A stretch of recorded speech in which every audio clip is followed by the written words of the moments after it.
she began to help me reframe my shame. She saw me, truly saw me, and spoke life. One of my favorite lines to quote from Irene is, "Be authentic with the many and vulnerable with the few." She's one from my very small circle of friends that get to see all of me, the good, the bad, and the ugly. She said, "Well, Andy, you're going to be okay, and we need a game plan." She jumped in like a good friend and coach, holding my feet to the fire. I then chose to keep showing up for my life, admitting and accepting my state before God, along with doing the work to walk in freedom. There was prayer, counseling, recovery, and accountability. I will say this, we're as accountable as we want to be.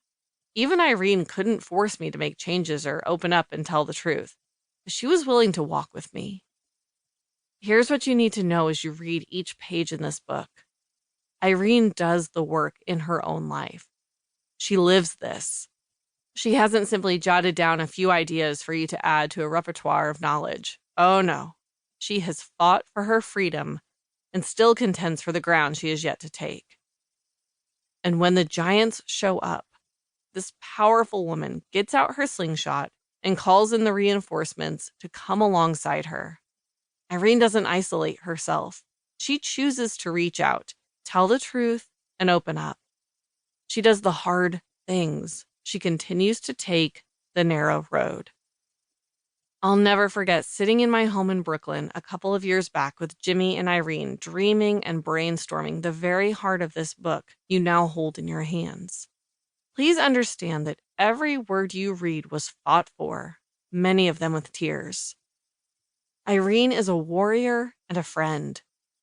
This book will search your heart and bring you to your knees.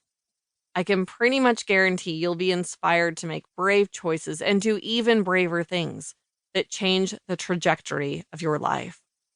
It will cause you to admit, confess, and accept where you are before Jesus, and then do the work to reframe your shame in the hands of a loving God. Irene will be a faithful friend on every single page, going first and opening a door to freedom for you to walk right through, just like she did with me. Love, Andy.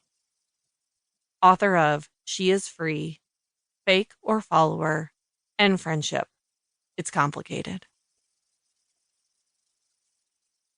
Introduction. My drinking career started when I was first introduced to alcohol at age 10. Unbeknownst to my parents, I helped myself to my dad's beautiful brown bottles of Guinness Stout beer, which for some reason I thought was full of the vitamins I needed. Crazy, right?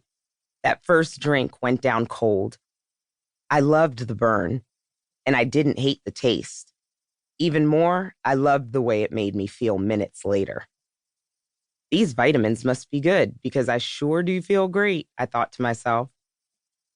At the time, we lived in Cameroon, West Africa, where my dad would get Guinness by the crate. So there was plenty around, and he didn't notice how quickly I depleted his stores. Little did I realize how I was altering my brain chemistry at a critical stage of my brain development. I became a little alcoholic. Boarding school in Switzerland at age 14 made it worse because grabbing a six-pack was easy, with no drinking age restriction that I was aware of at the time. I drank more and realized my high tolerance made me cool with my peers. As a teenager, going to bars and getting someone to buy me a drink was simple. And when I drank a lot, often blacking out. Alcoholism is a sneaky and insidious disease. Not one of us is exempt from falling into addiction to a substance, person, or thing that is so brutally addictive in nature. Society tells us that drinking, staying in dysfunctional relationships, overworking to avoid real life, needing people's approval to function in life, overeating, and treating ourselves to calm anxiety and stress are all normal things to do. If we choose to live differently, those around us can make us feel like we're the odd ones out or that something is wrong with us. Life gets hard too, and a drink here and there to calm our nerves, to take the edge off our stress, can seem like a perfect